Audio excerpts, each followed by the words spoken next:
বাজে এখন 7টা। এই স্নান করে রেডি। আজকে লাকির একটা বিশেষ দিন, যাচ্ছি ফুল আনতে। বিশ্বকর্মা পুজো, তাই লাকির জন্য একটা মালা আনতে যাচ্ছি, একটু মিষ্টি আনতে যাচ্ছি। এই যে আমার লাকি, যাই দোকানে। চলে এলাম, কিছু না। এবার লাকিকে পরিষ্কার করছে। ঠাকুর ঘরে চলে এসেছি। এবারে ঠাকুরের জন্য ফুল এনেছি, আর এটা হলো আমার ছেলে মেয়েদের জন্য গোলাপ, আর ঠাকুরের জন্য ফুল ফল মিষ্টি। এবার শাড়ি পরে চলে এসেছি। শাশুমা এলে তাই কি করতে হবে করে দেবো, দিয়ে নিচে গিয়ে লাকিকে তখন মালা পরাবো। হ্যাঁ, কাঁটাও আছে। আচ্ছা, ঠিক আছে। যে লাকির পুজো করা হয়েছে।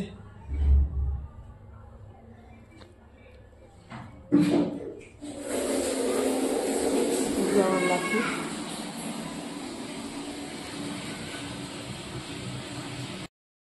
আমাদের কল চলে না, পাম্পের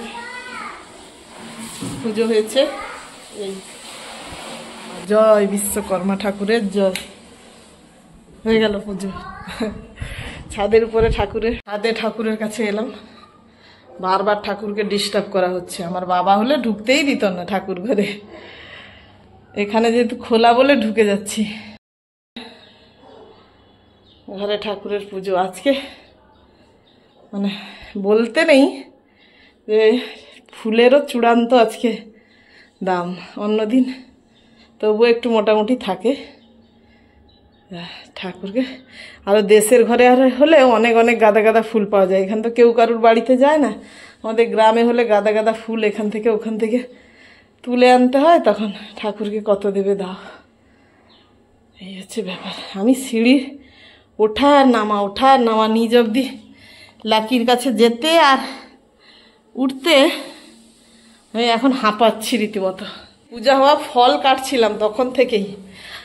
বাচ্চারা, মা একটু কমলা লেবু খাবো, একটু সন্দেশ খাবো, না একটু ওয়েট করো। ঠাকুরকে কোনো রকম বললে ঠাকুর তুমি নাও, দিয়ে তাদেরকে দিয়ে দিয়েছি, তারা খাচ্ছে। আমি এখানে এখনও শেষ হয়নি গোছানো। তার বাবা সকালে দুধ মুড়ি গরম করে দিয়ে গেছিলাম, দিয়ে তাদেরকে অল্প 2 চামচ করে খাইয়ে দিয়েছে। আর আমি স্নান করে দৌড়েছিলাম, বললাম আমি আমার গিয়ে মালা টালা নিয়ে আসবো, তোমাকে আনতে হবে না। মালা মিষ্টি আমি যা পারবো নিয়ে আসবো, তুমি বাচ্চাদের দেখো। বিশ্বকর্মা পুজোর দিন পরের দিন সকালবেলা, এই যে সকালবেলা ঠাকুর দেখতে বেরিয়েছি। এই যে স্কুলে, আর আমি বললাম একটা ঠাকুর দেখে আসি।